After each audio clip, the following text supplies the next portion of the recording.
اب ذرا کچھ بات کر لیتے ہیں معیشت کی. اس وقت جو سیاسی بحران کے ساتھ ساتھ ایک معاشی بحران جو ہے وہ ہمارے سامنے سر اٹھائے کھڑا ہے. مہنگائی 13% کی شرح سے اوپر جا چکی ہے. عید کے بعد جو کھانے پینے کی جو کموڈیٹیز کی پرائسز ہیں وہ اپ ہوئیں. آٹا، گھی، دال، چینی، یہ چیزیں جو ہے وہ بڑی. بجلی کی قیمتوں میں بھی اضافہ ہوا اور ڈالر قابو میں نہیں آ رہا. 187 سے 190 تک جو ہے وہ فلیکچویٹ کر رہا ہے. ٹریڈنگ ہو رہی ہے اس کے اوپر.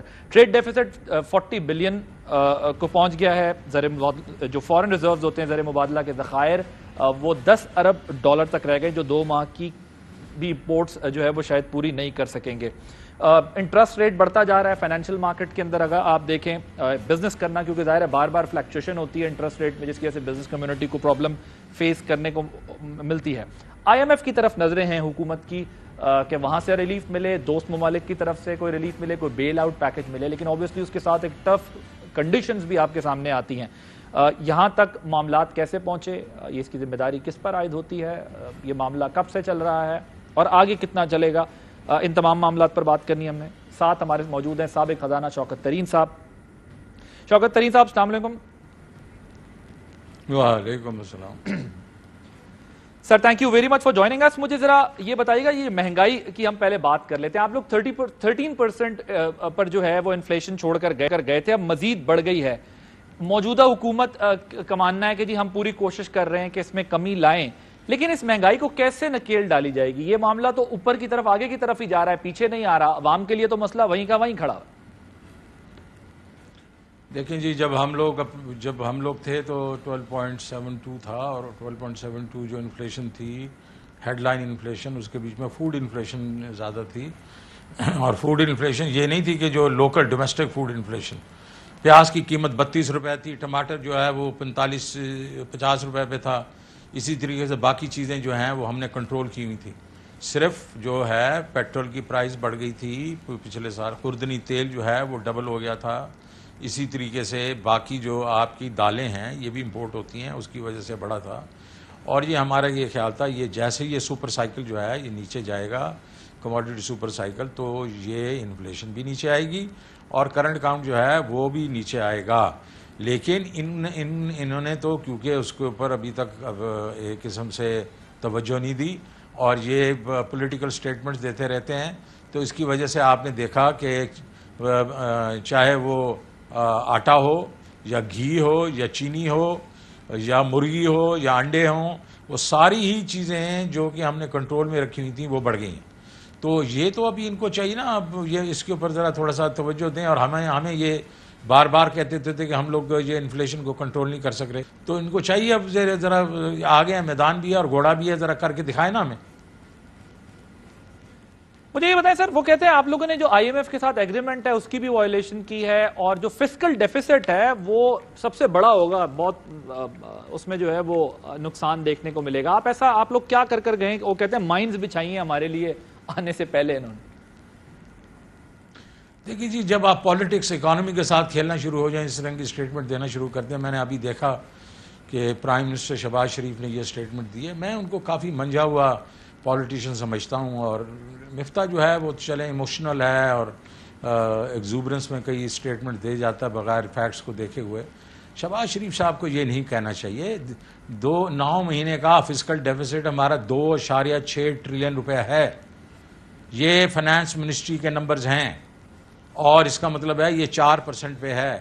اگلے جو 3 مہینوں کے لیے ہم نے فسکل ڈیفیسٹ کہا تھا وہ 1.6 ٹریلین اور ہونا تھا, جو کہ آپ دیکھیں کوارٹرلی بیسس پہ تو زیادہ ہے, لیکن یہ ہونا تھا 4.2 ٹریلین کا فسکل ڈیفیسٹ یا 6.4% پہ.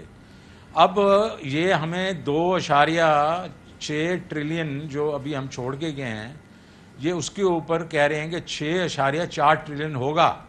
اس کا مطلب ہے نہ صرف ہم 1.6 ٹریلین ہم جو کہہ رہے ہیں, اس کے علاوہ 2.2 ٹریلین اور یہ ہمارے ذمہ لگا رہے ہیں. وہ کیا ہے؟ وہ ہے سرکولر ڈیٹ. اور سرکولر ڈیٹ یہ جس طرح پچھلی دفعہ انہوں نے ذمہ لگا دیا تھا اپنا پیپلز پارٹی کے حکومت کے, 480 ارب روپیہ انہوں نے ایک ہی دن میں اس کو چکتا کر دیا تھا. یہ 2.2 ٹریلین ہمارے اس کے کھاتے میں ڈال رہے ہیں. میں ان کو صرف یاد دلانا چاہتا ہوں کہ ان کے وقت میں جب یہ چھوڑ کے گئے ہیں تو یہ سرکولر ڈیٹ جو تھا وہ ہمیں جو ملا تھا وہ 1.3 ٹریلین تھا تو ہم بھی اس کو چکتا کر دیتے.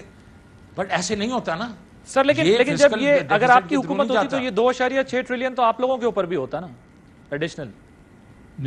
بالکل 2.3 ٹریلین جو ہے ہمارے پہ ہوتا اور ہم اور طریقے سے اس کو ٹھیک کر رہے تھے. ہم ڈیویڈنڈز کے تھرو ٹریٹ کر رہے تھے. ہم اگلے دفعہ بجٹ میں اور پیسے ڈالتے اس کو ٹریٹ کرنے کے لیے. لیکن ہم اس طرح تو نہیں کرتے کہ ایک ہی دن میں بیٹھ کے آپ نے 2.2 کسی اور کے کھاتے میں ڈال دیا. اور دوسری چیز ہے ہم نے یہ جو آپ کی پرائیویٹائزیشن جو ہیں اس کی جو RLNG پلانٹس ہیں ان کی جو ہمیں پیسے ملنے تھے اس سے ہم نے اپنا یہ سرکولر ڈیٹ نکالنا تھا. تو یہ طریقہ کار ہوتا ہے. اس طریقے سے نہیں ہوتا کہ آپ بیٹھ کے دوسرا. آپ کے خیال میں یہ ڈائریکٹ وہ پیمنٹ کرنے جا رہے ہیں وہ ایک ساتھ وہ اماؤنٹ دینے جا رہے ہیں تاکہ ادروائز تو تک ہی نہیں بنتا نا میرے بھائی. 4.2 ٹریلین کے بعد آپ 6.4 ٹریلین کون سا خرچہ ہوگا جو اس میں ڈال دیں گے یہ. تو میرے خیال میں یہ چیز ٹھیک نہیں. دوسری آپ نے چیز جو کہی وہ کیا ایک تو فسکل ڈیفیسٹ تھی. دوسری چیز آپ نے مجھے کچھ کہا اس میں ایک جو سوال پوچھا تھا وہ پلیز ریپیٹ کر دیں سر. فیول پہ سر آپ کو میری آواز آ رہی ہے؟ دیکھیں ہم جی آ رہی ہے جی. دیکھیں پہلے انہوں نے ہمیں شور مچاتے تھے کہ یہ بہت یہ پیٹرول بام. ہم نے سوچا کہ یہ ہمارے عوام پہ کافی زیادہ بوجھ ہے تو ہم نے اپنے پیٹ کاٹا اور اس میں سے 466 بلین روپے ہم نے نکالے جس کے بیچ میں سے میں نے پوری اس کی نمبر دے دیے تھے مفتاح صاحب کو. اور اس پہ کوئی ایسی چیز نہیں تھی جس میں ہم نے IMF کا جو معاہدہ توڑا ہو. IMF نے ہمیں یہ کہا کہ ہم نے 2 ایسی چیزیں کہی تھیں. ایک ہم نے کہا تھا 140 ارب پروونسز سے لیں گے. انہوں نے کہا تھا اس کا وہ معاہدہ ہمیں دکھا دیں کہ وہ یہ اس چیز سے اتفاق کرتے ہیں. اور دوسرا ہم نے کہا تھا 120 بلین ہم جو ہے یہ جو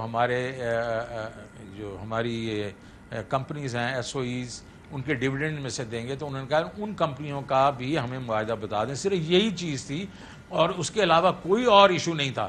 اب یہ جو کہہ رہے ہیں کہ آپ سر وہ جو مفتاح صاحب کہتے ہیں کہ PDL جو ہے وہ 30 روپے تک لے کے جانی تھی معاہدے کے تحت. 4 روپے کے حساب سے آپ نے بڑھانا تھا لیوی کو بھی. اور جو ان کا ماننا ہے وہ کہتے ہیں یہی تو وہ مائنز ہیں جو فیول پرائسز کو روکا, مینٹین رکھا اور بڑھائی نہیں, جس کی وجہ سے ہمارے اوپر جو ہے وہ آتے کے ساتھ ہی یہ مصیبت آ گئی کہ اب ہم وہ بڑھاتے ہیں تو ان کی سیاسی طور پر جو ہے وہ مشکلات بڑھتی ہیں اور اگر نہیں بڑھاتے تو معاشی طور پر بڑھتی ہیں. وہ اس کو مائنز قرار دیتے ہیں کہ یہ بچی ہوئی تھی. جب PTI کو ریئلائز ہوا کہ اب شاید حکومت چلی جائے گی تو یہ ٹف ٹائم لے کر گئے. میں اس کا جواب دے دیتا ہوں نا. اب میں مفتاح صاحب کو یہ بھی بتا دوں اور اس کو میں نے بتا دیا ہے ایک ٹویٹ کے تھرو کہ ہم نے جو پیٹرول کی پرائسز تھیں وہ 256 بلین کے قریب تھیں. 109 10 بلین جو تھا 9 بلین وہ الیکٹریسٹی کی مد میں تھا. اور 93 بلین 93 بلین وہ 4 روپے کی جو یہ بات کر رہے ہیں وہ بھی ہم نے اکاؤنٹ فور کیا ہوا تھا. وہ 466 میں اکاؤنٹ. یہ کیونکہ نمبرز دیکھتے نہیں ہیں, یہ پالیٹکس کھیل رہے ہیں اکانومی کے ساتھ. میں ان کو صرف التجا کروں گا, ریکویسٹ کروں گا کہ نمبرز دیکھ لیا کریں پہلے. اور اس طرف شوکت ترین ہے, اس کو اپنے نمبرز پتہ ہیں, تو مہربانی کر کے ایسی بات نہ کریں کیونکہ فٹ ان دا ماؤتھ ہو جاتا ہے وہ. تو وہ 93 بلین جس کی بات کر رہے ہیں وہ ہم نے اکاؤنٹ فور کیا ہوا ہے. اپنے منسٹری آف فائنانس والوں سے پوچھ لیں گے. تو کوئی ہم نے لینڈ مائنز نہیں بچھائی. ان کے پاس صرف پرابلم یہ ہے کہ اب یہ جو ہے یہ ان کو سمجھ نہیں لگ رہی کہ اگلیں یا نگلیں. تو اگر نہیں اگل سکتے یا نگل سکتے تو آپ کے خیال میں پھنس گئے, پہلے شور مچا رہے تھے. میرے خیال میں تو ان کو آپ کے خیال میں پھنس گئے, مطلب سیاسی اور معاشی دونوں طور پر. میرے لحاظ سے تو میں اس پہ دیکھیں جی پالیٹکس نہیں کھیلوں گا. میں تو صرف یہ کروں گا کہ میں یہ کہوں گا کہ اگر ان کو سمجھ نہیں آ رہی نا اس میں سے لینڈ مائن سے کیسے نکلنا ہے تو یہ میرے پاس آ جائیں, میں ان کو سمجھا دوں گا.